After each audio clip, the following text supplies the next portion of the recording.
Hello my friends, and welcome back to another video. My name is Amanda, and today we are finishing up our farmer's market haul by using our 5-pound box of blueberries. We're going to be making some blueberry pancakes, some blueberry jam, and a single serve blueberry crisp. To be honest, these blueberries were so good that I probably ate like half of the box just like on its own. Like I would fill a bowl with blueberries, like probably like a cup or more, and just eat them with a spoon for dessert. They were so good.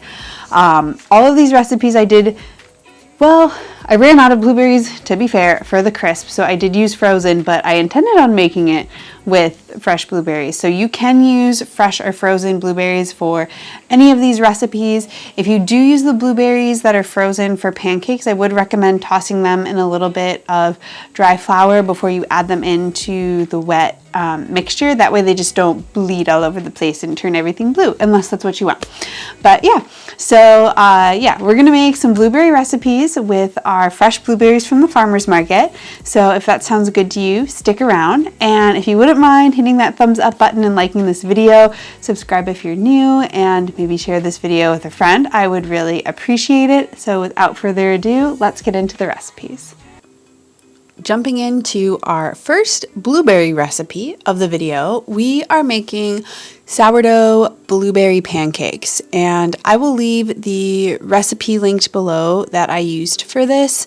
You don't have to use sourdough, but this is the recipe that I chose because I've been trying to make a bunch of recipes with my sourdough and I wanted to try pancakes, and I'm like, oh, what a perfect opportunity. I just added blueberries into this recipe. You definitely don't have to, but you'll have to substitute more liquid, but we'll get into that in the description box.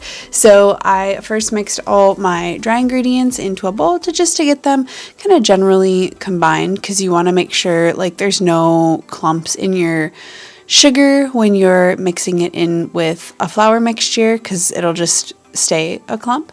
And then we're going to add in the sourdough starter, which I always use a kitchen scale when I'm using sourdough. For one, it's just way easier to measure the sourdough starter or discard, whatever you want to call it, in a scale. That way you don't have to try and like, I don't know. I think it's more exact. That's just what I've been doing. And I will eventually be making a sourdough video. I've just been kind of enjoying like messing around with it and making my own like recipes and following recipes, and I just don't want the pressure of like making a video about it right now. But probably in the fall, like when the weather is cooler and I'll be baking more often, and I'll get like more used to it because I started my sourdough journey in I think it was June 1st or May 1st.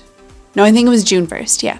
So I have definitely learned a lot, and I want to start trying kind of different recipes with bread and like making inclusion loaves and all that stuff. It's really satisfying to make bread from scratch and things like that. And the amount of different recipes that you can make with the sourdough starter or sourdough discard, whatever, it's pretty cool. Like pretty much anything. I've made brownies, scones, pancakes, as we're doing here, bread, yeah, a lot of things. But anyway, so the recipe has you mix the dry ingredients together and then the wet ingredients together and then combine them in a bowl. And then I added about a cup of fresh blueberries on here, which was not in the original recipe.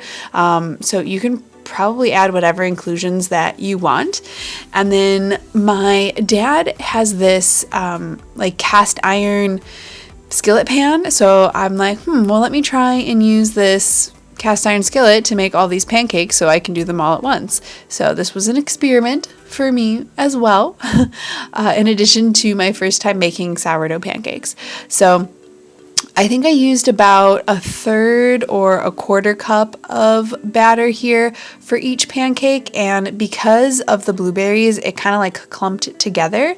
So I just kind of used my measuring cup to kind of spread them apart, and they definitely don't have to be perfect. If you want them super round, you could put them in a ring, but like, I mean, pancakes are a unique shape. So, and then you just want to cook these in whatever pan you're using until they start to bubble.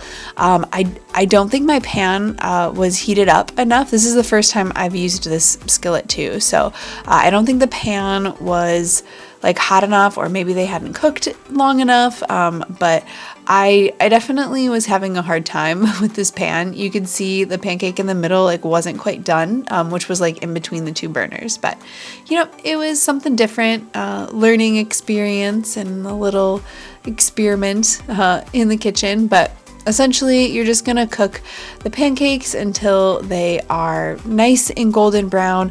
I ended up kind of shifting mine around a little bit once I started to find like where the hot spots were on this pan. But your cooking time is going to vary depending on what you're cooking on, whether it's cast iron or a nonstick pan or stainless steel.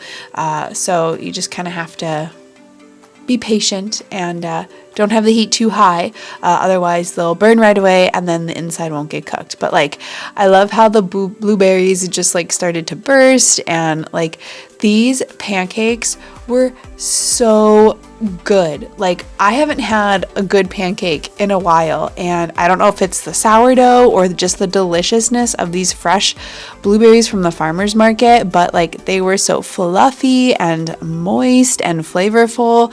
I of course topped mine with a little bit of maple syrup and some vegan butter and chowed down. Like, I would have had more, but I was full. These were so delicious and so beautiful.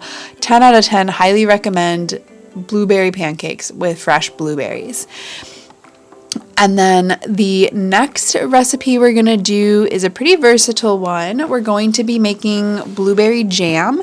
And this is a little bit time consuming because it does have to simmer for quite a while, but it's worth it. And you could do this with any berry, fresh or frozen, if you would like. I, again, have this 5-pound box of blueberries, so we're using it up. So I used 4 cups of fresh blueberries that I rinsed, and then added in 1 cup of sugar, a sprinkle of cinnamon, and then a couple tablespoons of lemon juice. And if you want to have like sweeter jam, you could add more sugar. I didn't want to go too overboard with the sugar, and the blueberries themselves were very sweet, so I thought this would be a good ratio. And then I just kind of stirred this to combine, had this on like a low to medium heat. You don't want to have the heat too high because you don't want the sugar to burn. And this took about 45 minutes to an hour to come into jam. It's pretty crazy to think that like the blueberries started out as like whole little blueberries, and then after an hour of simmering in some sugar, releasing their juices and breaking down, they turn into a jam. You could also throw your blueberries in a food processor to kind of break them up. That might be something that I would do if I made this jam again. I'm going to be set for a bit on jam, so I don't really need any more. But you can see like some of them break down really easily and others kind of hold their shape as the cooking process goes on. You just want to make sure you're stirring this, and stir it very carefully because the blueberry can stain. You can see the mark on the pot from where it kind of is bubbling and breaking down a little bit. It washed out just fine, but like it definitely will like stain your clothes and your hands. But you can see as time goes on, the blueberries thicken, and I actually took a small jar and mashed up some of the blueberries as I was simmering them, just to kind of help them break down a little bit, because I didn't want a lot of big chunks in my jam. But if you don't mind big chunks of fruit, you can skip that step, but just keep it at a low simmer until it is the thickness and consistency you want, and it will set up and firm up as it cools. So I just transferred mine into 2 jars and let those cool down a little bit before I put the lid on and put them in the fridge. But this was really easy to make. It just takes a little bit of time. You have to take a little bit of attention standing over the stove and stirring it so nothing burns, but it was so delicious. And then I had this over one of my homemade sourdough English muffins. I had this idea of getting like a big slice of sourdough bread, slathering on the jam, and then harvesting some mint in my garden and sprinkling over some vegan feta. But for the life of me, I could not find vegan feta in the grocery store, but I thought that would be like a really cute kind of gourmet breakfast fun way to use the jam. I wish the camera would pick up the color on this. It was so purple and so beautiful. I hope you can see it, but let me know if you have any fun ways to use blueberry jam, or if you make this what you served it with, served it on, and yeah, I'm gonna enjoy the view and give you guys a little taste test here.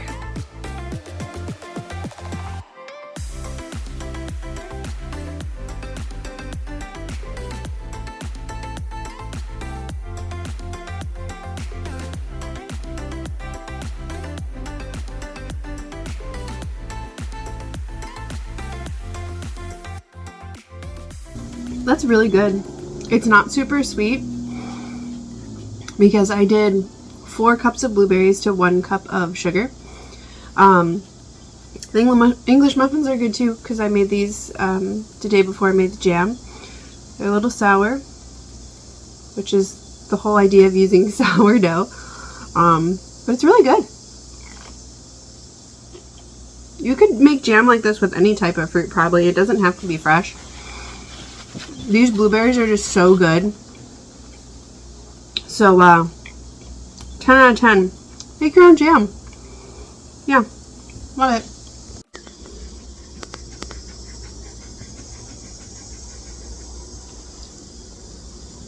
Maya.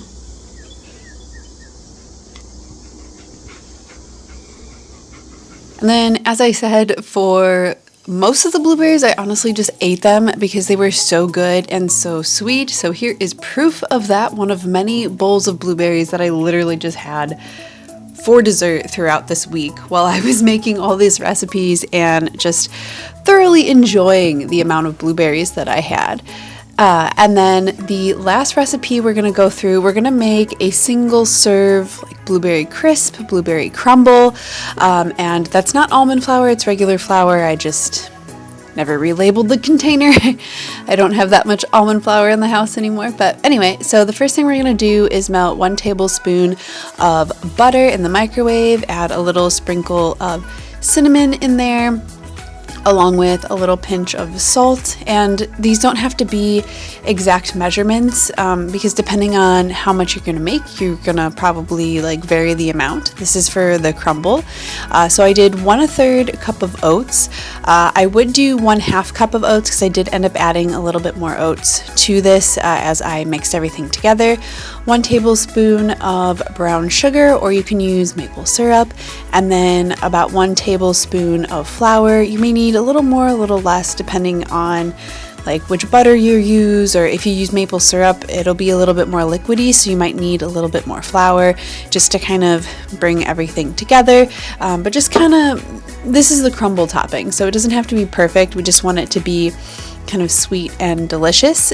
And then for our blueberries, we're going to use an oven safe dish, and for the single serve I did 1 cup of blueberries, about a teaspoon of lemon juice, which again I didn't measure exactly, a little shake of cinnamon again, and then a little under a tablespoon of brown sugar because these blueberries were really sweet, so I didn't really want it to be an overly sweet dessert. You can do more or less depending on your taste preferences. This is a really flexible recipe that you can very easily customize to your tastes.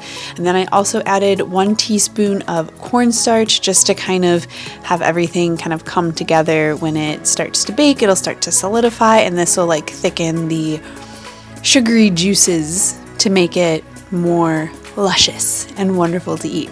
And just give this all a stir to combine. Make sure The blueberries are nice and coated, so there's not any chunks of like sugar or cornstarch hanging out. And then we're gonna add in our crumble. At this point, I was like, I think I need a little more topping. So I added a little sprinkle of oats, and I could have used a smaller ramekin to bake in, and then I don't think I would have like thought of needing more oats, but this is just what I had on hand. So I just added a few more oats and then stirred that to combine to get everything wet, and then just dumped that crumbly topping right on top of those sugary blueberries and spread it all out nice and evenly. And then I took that to bake. I used my air fryer on convection, but you can bake this in the regular oven. I just didn't feel like turning on my oven. I baked this at 350 for about 15 minutes. I took it out, gave it a check. It didn't really get super crispy, so I put it back in for 5 to 10 minutes and I upped the heat to 375. So you could probably just bake it at 375 and you'd be good.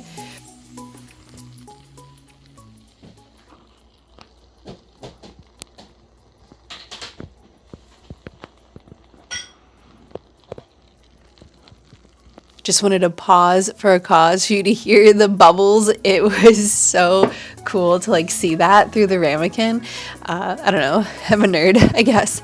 And then to enjoy this, I let it sit for about 10 minutes so it wasn't piping hot, like melt your face off hot, and then added some of this Oatly non-dairy vanilla ice cream on top. And to be totally honest, this was my dinner this day.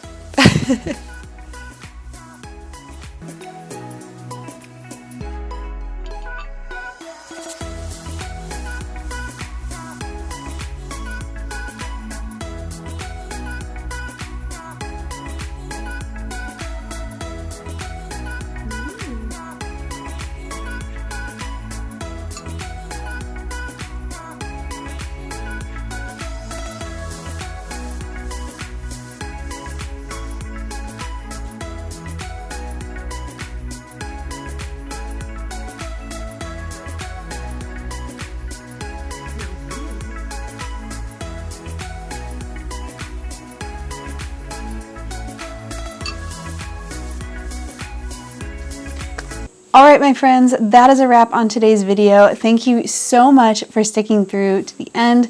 Let me know in the comment section below if you have a favorite recipe that you use blueberries for. There were so many recipes.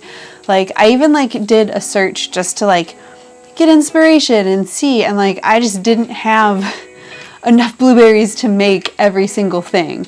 But you can make cakes and coffee cakes and breads and just so many different ways to do a crisp or a crumble.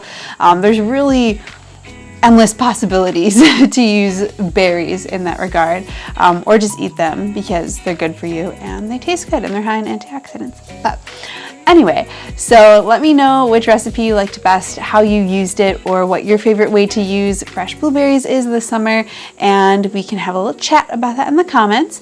Like I said, I appreciate you being here. Thank you so much. If you could do me a solid and give this video a thumbs up, subscribe if you're new, share with your friends, you know, the whole YouTube spiel. And yeah, so I really enjoyed doing this recipe 3 ways. I have a zucchini video, which I will link, where I did zucchini 3 different ways. So if you have any suggestions for an ingredient or a fruit or a vegetable that you want to see me make 3 different ways, let me know, because we can kind of do a series. But yeah, so I hope you're having a wonderful day wherever you are, and I'll see you again soon in the next video. Bye for now.